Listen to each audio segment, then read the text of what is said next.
Hey, before we get started, if this channel has been good for your soul, I want you to do two things for me. Subscribe. It's free. It only takes a second. And it's the single most useful thing that you can do to help this message reach somebody who really needs it. And then send it to a friend. Not everybody, one person. You already know who they are. The name came to mind when I mentioned it. So somebody sent it to you once. Now pass it on. Now, a quick word for our ministry partners before we begin. On Saturday, August the 22nd at 10 in the morning, we're gathering in person right here in Covington, Georgia at the Courtyard by Marriott. This is a partners one day only gathering, and I want a room where I can be all the way honest and go into the deep end with the people who have been supporting this ministry and helping us make this happen. Guys, the gathering itself is free. The only cost is a meal ticket if you'd like to join us for lunch or dinner. And I hope you will, because the most transforming moments always happen around a table. The registration for this event, the link is below in the description. I hope you'll come join us. What's up, everybody? Thank you for joining me. We're live. It's Tuesday. So excited. In 6 days, guys, I turned 40 years old. So in light of that, I think it's only right for me tonight to just keep continuing to do what we feel like God's called us to do. And so, guys, my heart is for pastors and leaders that their interior world would find wholeness, peace, joy in the presence of the Lord. Religion is so harsh, and the culture is so harsh on pastors and church leaders. And so tonight, I kind of want to dive into the real heart of why the Lord established the shepherd's tent vision in my heart. Years ago, I came here and planted a church. I thought that the church, that was the shepherd's tent. And I'm not saying I'll never have another church again, but what I'm saying is I took a vision that the Lord gave to me and I put it through the lens of the only thing that I understood, which is church. And now I'm seeing a greater vision. And so I'm excited that we are back to original intent and taking moments like this to really pour into the hearts of pastors and church leaders. So if you're a pastor or you're a church leader and you're watching this or listening to this right now, we want to welcome you. We're excited that you're here. Also, if you know a pastor or a church leader that needs support, needs resources like this, make sure you share this with them. Okay, guys, I want you to answer a question for me tonight, okay? And I want you to answer this really honestly, okay?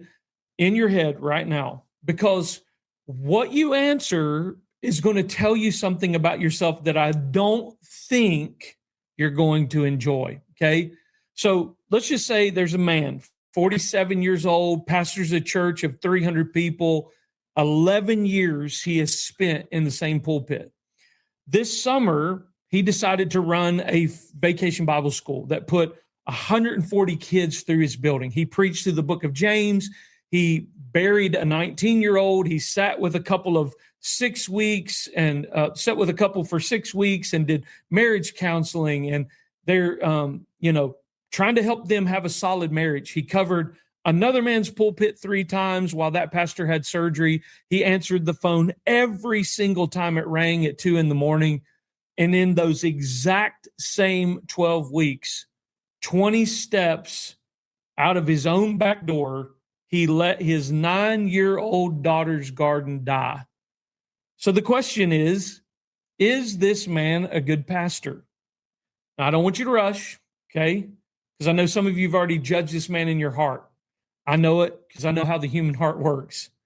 But before you answer the question, because I'm not going to tell you tonight whether he's a good pastor, I'm going to tell you something that I think is far more important, maybe far worse. I'm going to show you before we're done tonight that the way you just decided your opinion about this man is the exact same machinery that killed that garden. And it's running in most of us right now. So we're going to come back to that. So stay with me, okay? Now, before we get in deep into this teaching tonight, I want to say one thing to whoever's out there tonight. If you're carrying something right now, if you're a pastor, you're a leader, a mom, a builder, somebody who's holding a lot of weight and doing it mostly alone, I don't want you to just listen to me and then close the app and go back to carrying it by yourself. There's a table for you. I call it the Shepherd's Tent. It's our online community. It's completely free, no fee, no tiers, no hoops. It's just a place to keep this conversation going with people who are walking the same road as you, where you can ask real questions, you can talk honestly and be discipled instead of just informed. So if you're a pastor or church leader, I want you to hear this part specifically. Inside that community, there's a monthly pastors and church leaders call. It's a seat at a table with other people who carry what you carry. No performance, no reporting your numbers, just encouragement, rest, and the conversation about what the church actually is supposed to be. It's included. It's yours. So go to connect.theshepherdstent.com/the shepherd's table. And if you're watching this on Facebook, just comment the word table and I'll get it to you. All right, let's jump into the teaching tonight. So the man I just described to you, let's just say for a name, let's call him Wes, okay? Wes is not one person. Wes is about 100 men and women that I've sat across from at dining room tables, in hotel lobbies, in the back of church buildings after everybody else went home. And I need you to hear one thing about him before I go further, because the story does not work if you've already written him off, okay? Wes is not a lazy man. He's not faking. He's one of the most faithful men that you'll ever meet, and his church would tell you the same. But last April, Wes built a garden with his daughter. She's 9. She's been asking for months.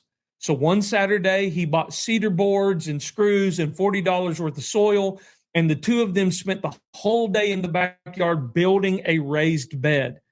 He let her use the drill. She was so proud of that. They planted tomatoes and squash and a row of sunflowers along the back because she wanted something tall, okay?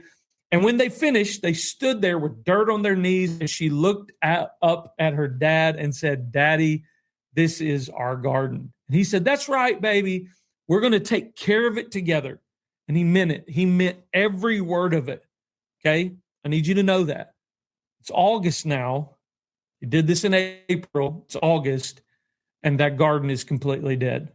Not struggling, dead. The tomatoes went brown and brittle in early July and just stayed there like a skeleton in the dirt.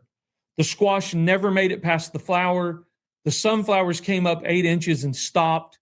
Weeds took the back corner, and there's a hose lying in the grass about 6 feet from the bed, coiled up right where they left it in May. 6 feet. That's how far the water was the entire time. Now, here's what I want you to sit with, okay? And this is the whole thing, so stay with me. Every single thing growing, okay? Every single growing thing Wes was responsible for outside that backyard flourished that summer. 140 kids, a preaching series, a marriage, a grieving family, another man's congregation, all of it green all summer long. And 20 steps out his own back door, the only thing that he'd ever planted that had his daughter's fingerprints on it turned brown and died within sight of water. Now, friend, I know some of you are going to judge this man. He didn't do it on purpose. That's the part where I have a lot of compassion. There was never a morning where Wes stood at the kitchen window with his coffee and thought, "You know what? Today I'm going to let my daughter's garden die." Nobody chooses that. It happened the way it always happens, okay? A Tuesday when he went to water it, he got a phone call. A Thursday when he had to go out of town. A week where he genuinely just didn't look out the window, okay? And by the time he actually stopped and looked at it, there was nothing left to save. And it had been dead long enough that his daughter had stopped mentioning it, okay? That's the detail that gets me. She stopped mentioning it, okay? He said, Wes is like kind of recounting in his mind that she had asked about it about 4 or 5 times in June. "Daddy, did you water it?" And he'd say, I'll get it tonight. And then somewhere in there, she just quit asking. Not because she was angry. 9-year-olds aren't really angry. She quit asking because a child eventually learns what's actually going to happen and stops spending her hope on it. So here's Wes in August, standing at his back door at 10:30 at night after a leadership meeting, looking at a dead raised bed in the dark, unable to explain how a man who kept 140 other people's children fed in July let $12 of tomato plants die 6 feet from a water hose. And there's a cheap version of this message that I refuse to preach. The cheap version says, Wes, prioritize your family. Get your life in order. Somebody hand that man a planner. I'm not going to preach it. Why? Because Wes has already preached it to himself. Every night since June, he has an internal accuser who says, listen, who can say it better than Wes could ever say it to himself. And that voice has never once made him a better father. It's only ever made him more tired, more ashamed, and a combination of those two that has never grown anything in the history of the world. See, friend, Wes's problem was never that he didn't care about the garden. Wes's problem is that he lives inside of a system he loves, a system he built with his own hands, a system full of good people that has never once sent him a text message about his garden. See, somebody notices when the sermon's thin. Somebody notices when the funeral doesn't get done. There's a whole ecosystem of pressure and expectation and genuine, legitimate needs standing around every single thing in Wes's life except the raised bed in his backyard. And the raised bed is the only thing nobody will ever hold him accountable for. And that's exactly why it died first. Now listen, because here's the thing that this whole teaching tonight is built on. What died in that backyard is really not a garden. Friend, listen to me. I have literally sat with pastors who could tell you the emotional history of every family in their congregation and could not tell you the last time that they cried about their own life.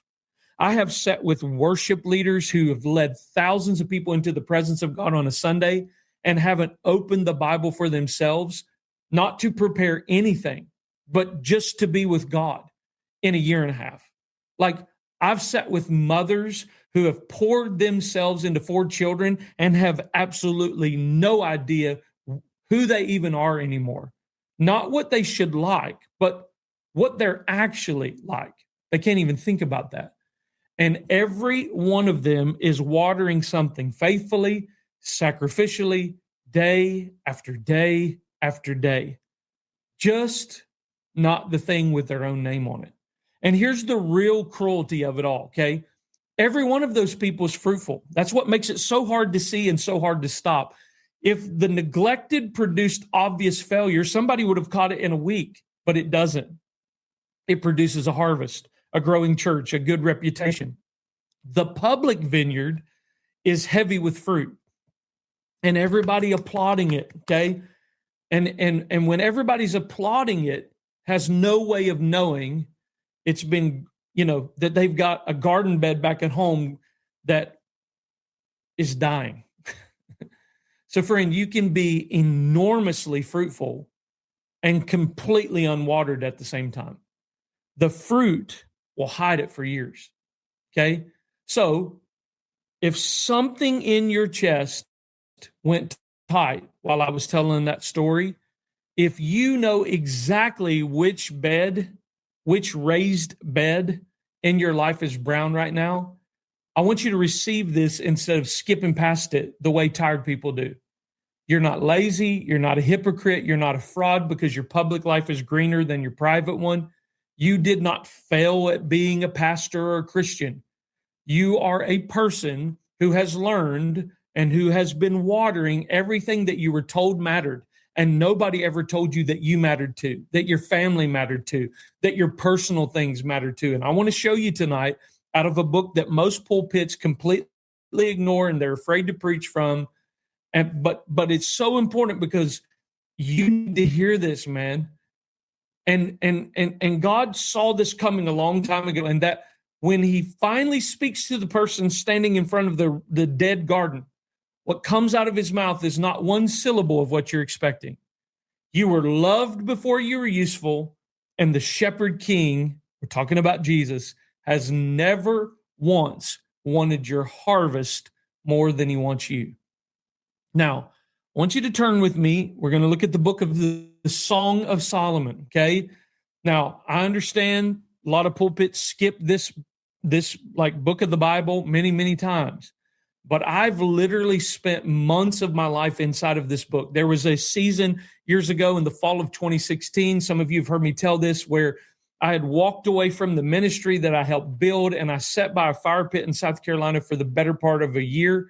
And this was the book that God kept me in, not Romans, not Acts, the Song of Solomon. And I have never fully recovered from it since. And honestly, I hope I never do. See, the song is a love song, 8 chapters of poetry between a bride and her beloved. The church, if you understand anything about devotional writers, the church has read it for 2,000 years as a picture of Christ being the bridegroom and the Shulamite being the bride, the bridegroom king and the one that he loves. And I'm going to read it to you that way tonight carefully. So if you look at chapter 1 and you look at verse 5, the woman speaks first, which is worth noticing in an ancient document. And she says this, and I'm paraphrasing it, but I am dark but lovely, O daughters of Jerusalem, like the tents of Kedar, like the curtains of Solomon. Now, understand what she's doing here. She is standing in a room full of women, explaining her appearance. In her world, pale skin meant you were wealthy enough to stay indoors. Dark, weathered skin meant you worked the fields. So she's basically saying, I'm marked as someone of poverty.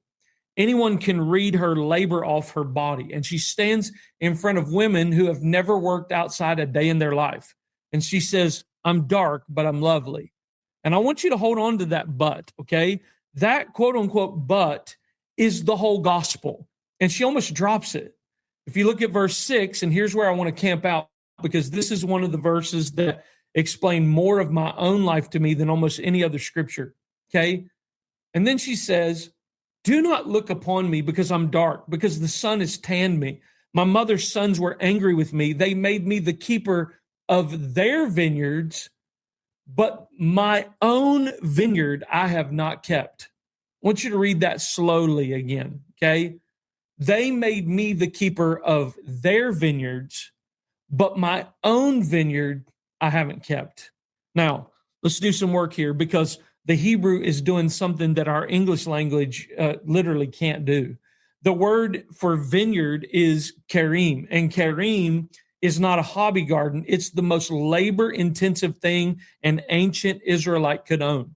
3 to 4 years before a new vine produces anything usable, there are years of clearing stones and terracing hillsides and building walls and pruning and watching for foxes, all before a single grape. Nobody plants a vineyard in that culture for a quick return. You plant one because you intend to be there in a decade, okay? That's what your soul is. That's what your marriage is.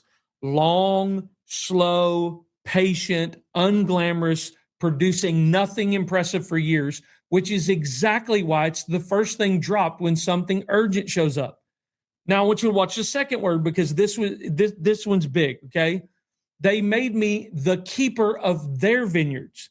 And that Hebrew word, that Hebrew word there is natara, okay? From the root word natar. And here's what's fascinating, okay? The root is not the common gentle word for tending a garden. It's not the shepherd word. Natar carries the sense of guarding something with a sustained, kept up intensity, watching over it, holding the post. It's the same root word that the Old Testament uses in other places for keeping a grudge. Leviticus tells the people not to bear a grudge against a neighbor, and it's the same idea of holding on to something and not putting it down. So whether it's a vineyard or a resentment, natar is what you do when you will not let go of a thing, okay? So the picture here is not a woman gently strolling through the rows with a watering can. The picture is a woman posted at a wall, okay, on watch, vigilant, holding a position she cannot leave, day after day, in the sun, guarding a harvest, because if she leaves the post, the foxes will come in and get the whole thing and ruin the fruit, and they'll lose the whole garden. Friend, that is not gardening, that is guard duty. And some of you know exactly what I'm describing, because that is precisely the posture that you've been in for 11 years. That's the posture that Wes has been in for 11 years. You are not tending your ministry, you're guarding it. You are on the wall, watching for the fox, holding a position you don't believe you're allowed to step away from, because you have quietly become convinced that if you leave the wall for even a second, even for a season, it's all going to fall apart and they're going to blame you for it. And then she says this line, but my own vineyard within, that is another Hebrew word, and this Hebrew is emphatic. It's almost redundant. She's saying, my vineyard, the one belonging to me, I have not kept. Same verb, natar. The very thing she does relentlessly at cost for everybody else's vineyard, she has not done once for herself. She is a professional keeper who has kept nothing of her own. And friend, that is the most accurate description of a burnout leader ever written. And it was written roughly 3,000 years ago in a love poem, which tells me God has never once been surprised by what's happening to you and I in this culture today. And one more piece of this verse, because I think this is important, because if we skip it, we'll misdiagnose this Shulamite lady in the way that we misdiagnose ourselves, okay? She says, my mother's sons were angry with me. They made me the keeper of their vineyards. Her own brothers, and they were angry with her. The Hebrew has heat in it, okay? And out of that anger, they assigned her the vineyards. So catch this. Her overwork was not ambition. She wasn't chasing a platform. She took the assignment because somebody she was supposed to belong to was displeased with her, and she discovered that labor was how you manage displeasure. I'm going to say it again. She took the assignment because somebody she was supposed to belong to was displeased with her, and she discovered that the labor was how you manage displeasure. Work became how she stayed safe with the people who were supposed to love her back. See, friend, that's where the deepest and the most durable overwork comes from. Not greed, not ego. It's disapproval that you're trying to outrun. A voice, sometimes a father, sometimes a church members that made it clear a long time ago that the way that you stay acceptable is you got to keep producing. Okay. And once you learn that at a young age, and you learn that young enough, you never have to hear it out loud again. You just install that into the hardware of how you think, and you become your own brother, standing there angry, assigning you more vineyards forever. Okay. And some of you have never been able to figure out why you can't rest, and you keep treating it as a scheduling problem. It has never been a scheduling problem. You can't rest because somewhere in your history, stopping was not safe. And no calendar system on the planet can fix that. So here she is, dark from the sun she didn't even choose to stand under, guarding what other people handed her out of their anger, publicly productive, privately barren, standing in a room full of women apologizing for how the work has marked her. And the beloved has been listening the whole time. The shepherd king's been listening to this whole conversation. He's heard every bit of it. The apology, the self-consciousness, the exhausted confession that she's let her own life go. And watch what he says. Verse 15, behold, you are fair, my love. Behold, you are fair. That's it. That's his response. She says, I'm dark. I've been in the sun. Don't look at me. I've let my own vineyard go. And he does not say, yeah, we should talk about your priorities. He doesn't say, yeah, I've noticed and I'm disappointed. He doesn't hand her a system. He doesn't even tell her to go fix the vineyard. He tells her, you know what? You're beautiful. Twice he says, behold, look at this, like he's calling witnesses together.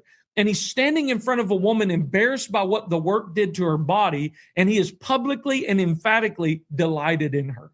And feel how offensive that is to the religious part of us, because the religious part of us wants him to correct her. We'd feel safer with a rebuke, because a rebuke would mean the rules still work and we still understand the economy we're living in. Instead, he calls her lovely in the exact condition the neglect left her in. That's grace, friend, not the greeting card version of grace, the dangerous version. He does not wait for her to restore her vineyard before he calls her beautiful, because the calling her beautiful is what restores the vineyard. Nothing in her was ever going to grow out of shame. Shame has never grown one thing. She can only go back and tend her own life once she believes she's worth tending. And the only place she'll ever get that is out of his mouth. And then look at what he actually invites her to do. Verse 8, if you look at Song of Solomon chapter 1, verse 8, and he's already telling her this before she's fixed anything. If you don't know, O fairest among women, follow in the footsteps of my flock and feed your little goats beside the shepherd's tent. Listen, friend, beside the shepherd's tent. Come sit down in the shade where the shepherds camp in the heat of the day. Stop standing on the wall in the sun. Come be near the flock, near the tent, near me. Friend, he does not send her back to the field with a better plan. He calls her out of the sun and into the shade. Friend, I want to say this to you. You were loved before you were useful, and the shepherd king has never once wanted to harvest more than he wants you.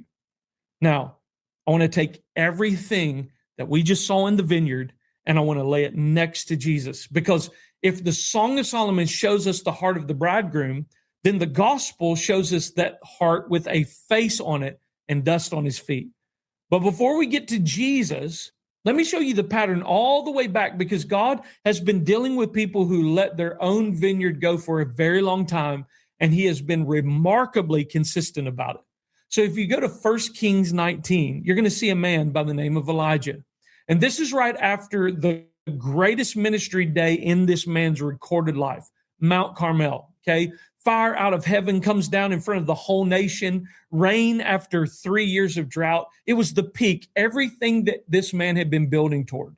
And in the very next chapter, there's a queen that sends him a threatening message. And this man who just called fire out of the sky collapses. And he runs right into the wilderness, sits down under a broom tree, and asks God to kill him. It is enough, Elijah said. Now, Lord, take my life. Now, friend, I want you to notice the timing here. The crash didn't come during the drought. It came after the victory. Burnout almost never shows up in the middle of the fight. It waits until the fight is over and you finally stop moving. That's when the bill comes due. And some of you have been quietly terrified of your own vacations for exactly this reason. Now, watch what God does, okay? Watch what God does with the most spectacular collapse in the Old Testament, okay? He does not correct Elijah's theology. He does not say, Elijah, after Carmel, where's your faith? No, verse 5 says he laid down and he slept under the tree, and an angel touched him and said, arise and eat. And there was bread baked on coals and a jar of water. And so Elijah ate and he drank. And then this is the part that should literally undo us, okay? And he laid down again and went back to sleep. And the angel came a second time, touched him again and said, arise and eat, because the journey is too great for you. See, this is extraordinary. Most of you have read that story, but you've never really read that story. God's first two acts of ministry to a suicidal prophet was a nap and a meal. Twice he let him do this. No sermon, no rebuke, no assignment. See, friend, before there is one word of instruction, there's sleep, there's food, there's sleep, and there's food, and a hand on the shoulder saying the journey's too great for you, which is not a criticism. It's not, you should have been stronger. It's a tender acknowledgement of a fact. This journey that you're taking, this is more than your body can carry. And I know that. and I'm not angry about it. See, friend, I want you to know tonight, your Father is not annoyed by your limits. He invented them. He's the one who stopped on the seventh day and called it holy, who put a full stop into the fabric of creation before there was a single sin to atone for. See, friend, rest is not the fire escape you use when you've mismanaged your life. Rest is original architecture. Now, I want you to bring all of that to Jesus, okay? Go to Matthew chapter 11, verse 28. Everybody knows it. Say it with me if you know it. Come to me, all you who labor and are heavy laden, and I will give you rest. Now, I've heard that verse quoted my entire life, usually softly, usually over a picture of a sunrise. But look at what he's actually talking, like look at who he's actually talking to and what he actually offers, because there's more here than a Hobby Lobby sign, okay? The word for rest there is a Greek word, anapausis, okay, from anapau. And it does not mean unconsciousness. It's not the word for a coma. It's a word used for the pause that you give an animal that's been under a yoke. You stop the plowing, you take the weight off of its neck, and you let it stand there and breathe. It is literally a cessation, okay? It's literally a cessation from labor for the purpose of recovery. It's a rest that restores capacity, not one that just stops the clock, okay? And then look at what he does 2 verses later. And this is where most people get confused. Take my yoke upon you and learn from me, and you'll find rest for your souls. Now, Jesus just offered rest, and now he's handing out farm equipment. That sounds a little bit like a bait and switch here. No, you need to understand what that yoke was. That yoke is a wooden crossbar built for 2 animals, okay? And a farmer would pair a young, inexperienced ox with an older, stronger one. And the older animal carries the weight and sets the pace. The younger one is not carrying the plow. The younger one is learning how to walk. Oh, friend, you better hear this. You don't get out of the yoke by leaving the field. You get out from under a crushing weight by getting into a yoke with somebody who can actually pull the weight. Oh, and that's why Jesus says, for my yoke is easy. That word is chrestos, okay? And it doesn't mean flimsy. It means well-fitted, kind, fitted to you the way a good tool is fitted to a hand.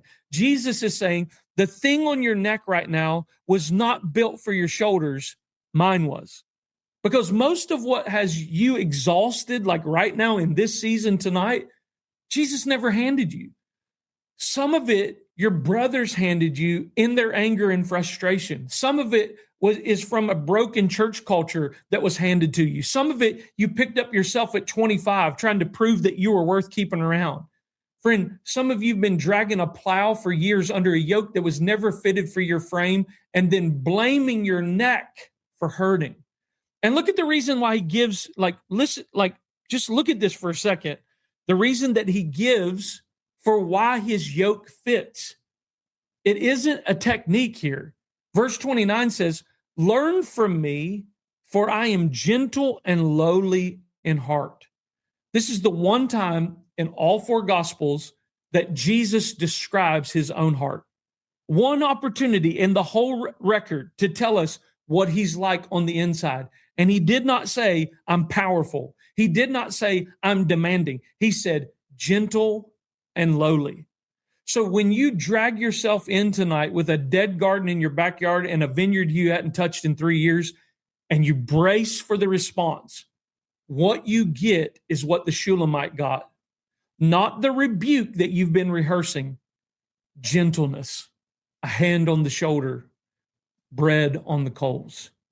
And look at how he lived it, because he was not just preaching a rest that he didn't practice. He withdrew to mountains to pray. He got up a great while before day and went to a solitary place. He was asleep in the back of a boat in a storm that terrified professional fishermen. And when the crowds pressed in, Mark says he told his disciples, come aside by yourselves to a deserted place and let's rest for a while. Friend, there were needy people still in that town when Jesus literally said that. There were sick people who didn't get healed that afternoon because the Son of God took his men and left so they could rest. Friend, Jesus, he only had a 3-year window to save the world, and he took a nap. He walked away from crowds and let some people stay disappointed because he was living from his Father's love rather than manufacturing for his Father's love. And a man who's not trying to earn something can afford to stop. And then there's Martha, Luke chapter 10, distracted with much serving. And the word means dragged in every direction, coming to Jesus with the most honest sentence in the entire chapter. Lord, do you not care that my sister has left me to serve alone? Do you not care? See, friend, underneath the frustration about dishes is the real question, okay? And it's the same one underneath your exhaustion. Does anybody see this? And he says her name twice, Martha, Martha. See, friend, nobody says your name twice unless they love you. One thing, Martha, is needed. And Mary has chosen the good parts, which will not be taken from her. And so in that story, Jesus is not shaming her for serving. He's telling her the truth about what serving cannot give her. And notice what Mary's doing. Mary's sitting at the feet of Jesus. She's accomplishing nothing. She's just near Jesus at his feet. And Jesus calls that the thing that cannot be taken away from her. See, friend, everything that you produce can be taken away. Every building can be sold, every ministry can end, and the crowd that showed up for you can show up for somebody else next year. There is exactly one thing in your life that cannot be repossessed, and it's the part of you that just sits near him and belongs to him. Friend, that's your vineyard. That's the one with your name on it. You were loved. I'm going to say it again because I want you to get this. You were loved before you were useful. And the shepherd king has never once wanted your harvest more than he wants you. Now, I want to bring this into the church, okay? Because this is not just a private problem. You did not invent this by yourself. You inherited this, okay? Somewhere along the way, the church absorbed the metrics of the empire around her. We started measuring a shepherd the way a company measures a branch manager, by growth, by output, by reach. And once that becomes the scoreboard, a man's inner life becomes completely invisible to the system he serves. Friend, there's no line on the report for your soul. And what doesn't get measured, listen, doesn't get watered. See, that's the arithmetic that I made you do literally when I began this message. You didn't invent it. You inherited it from a hallway culture where the first question anybody asks a pastor is, how big's your church? And not one person asks him, how'd you sleep? And I'm not standing up here to burn anything down. I love the church. I'm not leaving her, but I love her enough to say she has been quietly consuming her shepherds for a couple of generations now, and then have the audacity while complaining about the shepherds to call them to call their overwork faithfulness. Now, here's what makes me sure it doesn't have to be this way. The people who came before us knew better than we do.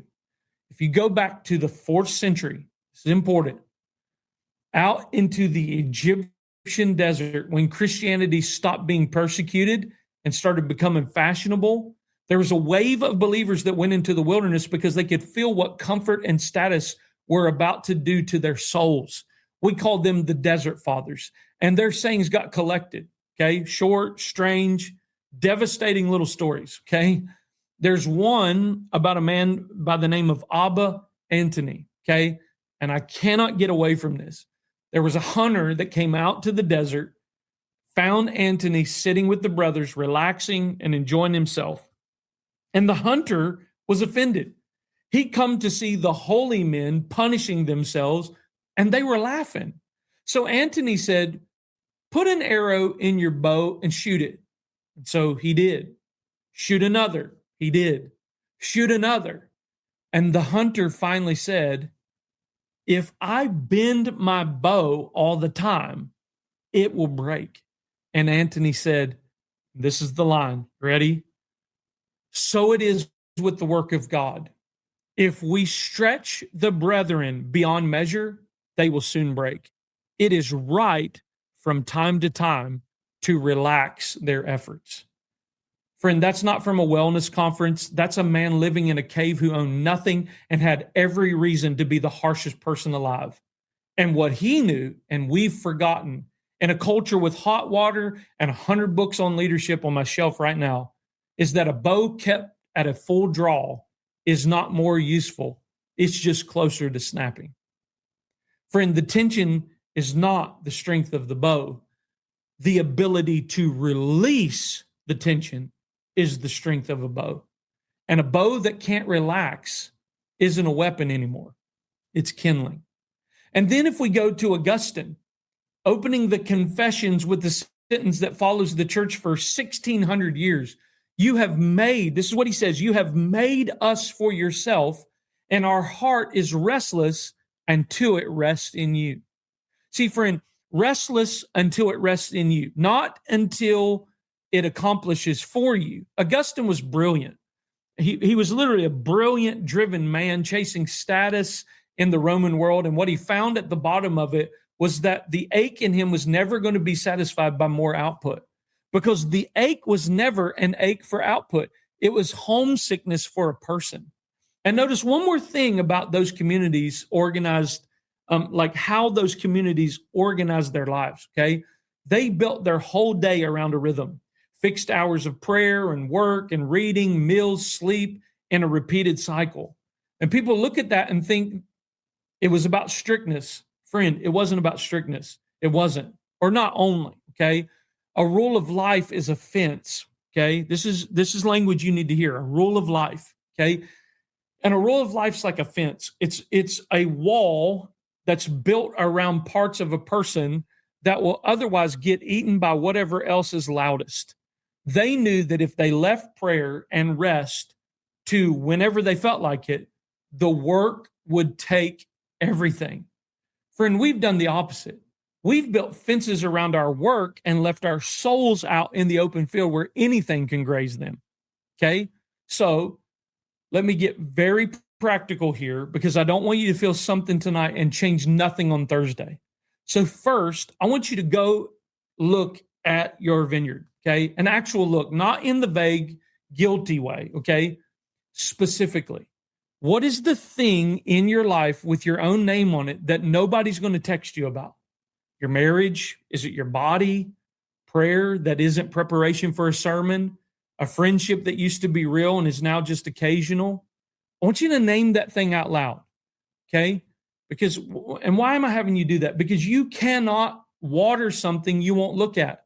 And most of us are managing our neglect, or like literally managing our neglect by refusing to make eye contact with it. Second, water something this week that produces nothing. Okay? One thing in the next 7 days with zero ministry application, not something that, like literally, that you can't use in a sermon, that won't make you more effective in anything. Go fishing. Sit on the porch with no phone. Take your wife to dinner and refuse to discuss the church. The first 15 minutes will feel like a waste because you've trained yourself to feel guilty when you're not being productive. But I want you to sit in and let that pass. That feeling of guilt while you're sitting there relaxing, that is not the Holy Spirit. That's a taskmaster who followed you home for literally a long time ago, and he only has the authority that you keep giving him. Third, the one nobody wants. You ready? Let something die on purpose. You have 100 vines and you cannot water 100 vines. So everything gets little and your own gets none. Okay.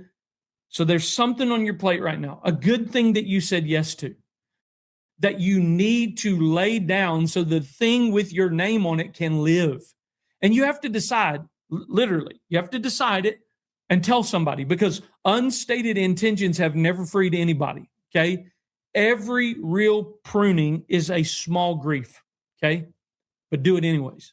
It's the difference between a vineyard and a jungle. Fourth, get in a yoke with somebody, not a coach, a brother, a father, somebody who knows what's actually happening in your life at your house. And here's the hard truth about isolated leaders, okay? We're not isolated because nobody's available. We're isolated because being known frightens us more than being tired. We know how to survive tired. We have no idea how to survive being seen. So we choose the exhaustion because at least it's familiar and nobody finds out. That's why we created the shepherd's tent. Guys, that's why we created this resource for you. And I'd take that seriously if I were you, okay? And fifth, and this is the deepest one, okay? Stop trying to rest your way out of exhaustion and start letting yourself be loved out of it. I'm going to say it again. Stop trying to rest your way out of exhaustion and start letting yourself be loved out of it.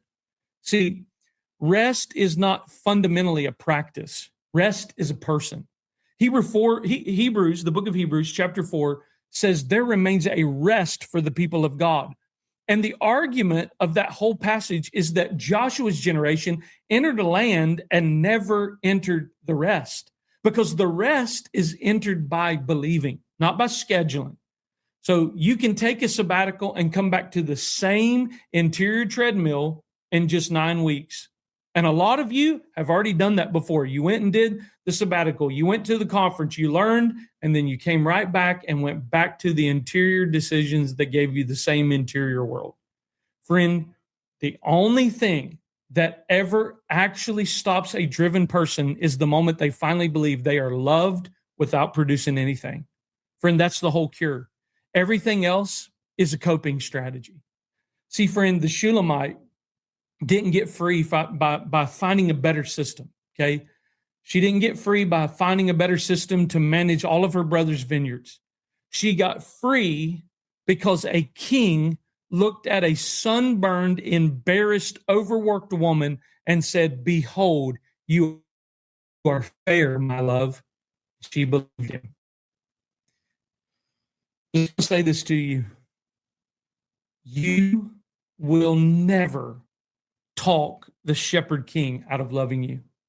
Some of you have tried. You've brought him your worst weeks and the version of yourself you'd never show your congregation, and he was not moved 1 inch. See, friend, he is not tolerating you until you get your vineyard back in order. He delights in you tonight exactly as you are, dead tomato plants, coiled hose, all of it. Friend, you are loved. Say it again. This is the crux of what I'm talking about tonight. You were loved by God before you were useful. And the shepherd king has never once wanted your harvest more than he wants you. So now, I told you from the very beginning, I'd be coming back to something. I asked you a question. I asked you whether Wes was a good pastor. And some of you already made that judgment, and every one of you answered in about a second and a half. And I would bet that most of you answered by doing a little arithmetic, just a little math. 140 kids, a marriage saved, a funeral preached, set against one dead garden. And then you weighed it. You put the public column against the private column, and you came out with a verdict. And here's what I need you to see, and it's the reason why I made you do it. That is exactly what Wes did. That is the precise mental move he makes every single night standing at the back door. He runs the numbers, he sets the harvest against the neglect, and he decides what kind of man he is. Some nights the math comes out in his favor and he sleeps. Some nights it doesn't. And the answer, the actual answer, is that the question is the disease. Because the moment that you can weigh, that you can be weighed, you can be found wanting. And the moment your worth is a calculation, you'll spend the rest of your life making sure the numerator keeps growing. Friend, that's not faithfulness. That's a man trying to win an argument with himself that he will never, ever win because there is no score high enough to end it. Ask anybody who's gotten everything that they were chasing. The Shulamite, literally, the Shulamite did the math too. She stood in a room, she totaled it up out loud. I kept their vineyards, I didn't keep mine. I'm dark, don't look at me. And the king, you know what? Didn't do the math. He didn't weigh her columns. He didn't render a verdict. He looked at a sunburned woman with a felled ledger in her hands and he said, behold, you are fair, my love. He refused to answer the question because he refuses to be the kind of God who scores you. So no, I'm not going to tell you tonight whether Wes is a good pastor. I'm going to tell you he's a beloved son who let a garden die, and that both of those are true at once, and that only and only one of them is load bearing. So are you. So I want you to put the ledger down. Now, let me talk to a few specific people as we close. Some of you are Wes. You're standing at the back door at 10:30 at night looking at something brown, and you've already tried to fix it with resolve and it didn't work because resolve has never once watered anything. Hear me. Your father's not standing behind you in the dark with his arms crossed. He's the one who put the ache in you that made you go out there and look. That ache is not condemnation, friend. That's grace getting your attention through the only door that you left unlocked. So go water it tomorrow. Not the whole vineyard, one thing. Your daughter does not need the garden to be what it was in April. She needs to see her dad in the dirt on Saturday. Just start there. Some of you are the Shulamite. You've been on the wall so long that you've forgotten what your own life feels like. Your garden things you never chose, handed to you literally by people who were angry with you, dark from your son that you never asked to stand under. Hear the beloved's actual voice tonight instead of the one you've been listening to. He's not disappointed in you. He's calling you out of the field and into the shade beside the shepherd's tent. And the invitation is not to fix yourself first. It's come as you are, marked by the work, and let him tell you what he thinks about you. And some of you are leaders, and there's a voice in you telling you it's too late. You've built something you now have to keep feeding, and there's no way out of this stage. That voice is lying to you about the size of God's mercy. The bow can be unstrung. So I want you to start this week with one honest conversation and one thing that you lay down. And then there's some of you that have been faithfully serving God and haven't felt him in a long time, and you've assumed that the distance is judgment. Hear me, you are not far from God. You are far from stillness, and you have never once encountered God at the speed you're currently moving. Elijah didn't hear him in the wind. He didn't hear him in the earthquake. He didn't hear him in the fire. He heard him in a low whisper, after sleep, after bread, after somebody made him stop. Friend, you may not need repentance. You may need a nap and a meal and one quiet morning, and then you'll find he's been there the whole time. And some of you aren't tired exactly. No, it's worse. You're numb. You stopped feeling much of anything a while back, and you've been calling that maturity. Friend, numbness is not the same thing as peace.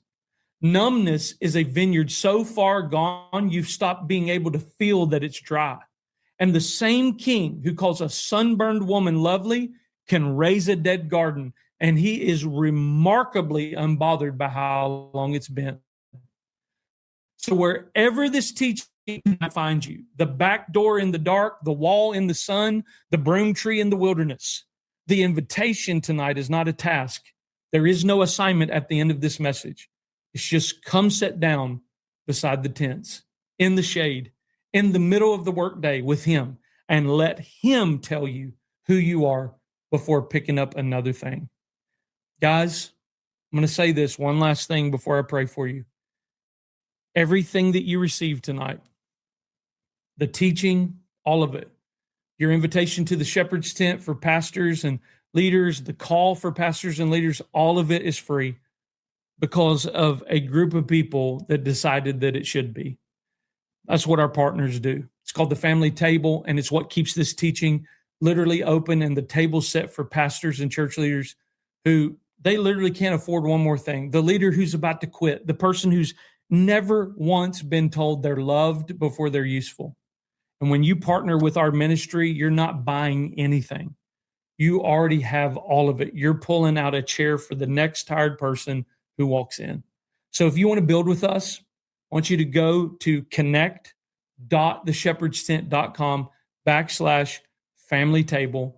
And if that's not your season, listen, we're just glad that you're here. You're always welcome here. The table's open either way. And now let me leave you with one thing that I want you to carry out of this, okay? You were loved before you were useful. And the shepherd king has never once wanted your harvest more than he wants you. Father, I want to thank you tonight for this amazing privilege to preach the word, to teach the word, to invite people to encounter and experience you. Father, I pray for every leader watching this, every pastor watching this, every person who is literally just in the hustle and the grind. May they hear the invitation tonight, Father, as you speak to them. You are not going to chastise them. You're not going to shame them. You're not going to ridicule them. You just want them to come away with you and sit in the shade of the shepherd's tent. So, Father, I pray for grace to come upon these leaders, for them to hear your voice, for them to come away, for them to be refreshed, for them to relax, for them to be able to enjoy themselves. Father, I just pray there are many watching tonight. It's been a long time since you enjoyed your life. And I hear the Lord saying, you need to change your pace. Just change your pace and hear the whisper of beloved identity speaking over your life. I want you more than I want the harvest. I want you more than I want you being productive. I want you, and I've wanted you before you were ever a pastor, before you ever did the ministry, before you ever produced one thing. I loved you then. And if you'll let that whisper be the root of your life, you'll never burn out again. So, Father, may grace come for people to find rest in you tonight. And as they say yes to that rest, I pray for just a rejuvenation of their spirit, soul, and body, that their triune being would be overwhelmed by the presence of the triune God. Father, I bless the people watching this tonight. I pray, Father, that you'll do amazing things in their life. In Jesus' mighty name, everybody said amen. Guys, thank you for joining me tonight. I hope you have a great week. I want to tell you about something that we call the family table. Almost everything we make here, we give away. The teaching, the resources, the tools that we put in the hands of pastors and church leaders who are running on empty, it's free because we believe it should be free. And it's free because a group of people quietly decided to pay for it. Friend, that's the family table. Monthly partners who fund this work so that somebody who could never afford it can walk in wholeness anyways. Your giving does three things. It gets free resources into the hands of individuals and churches. It plants family table communities all across the country, and it helps pastors and church leaders find the wholeness that they've been handing to everybody but themselves. Friend, family table members get exclusive content, early access to new resources, and a monthly Zoom call with me and my wife, our real one, where we talk about what we're actually doing, a little behind the scenes, and casting vision for the future. So if that's you want to be a part of the family table, I want you to go to markcasto.co/donate, set up your recurring gift, and we'll send you the details shortly. We'd love to have you at the family table.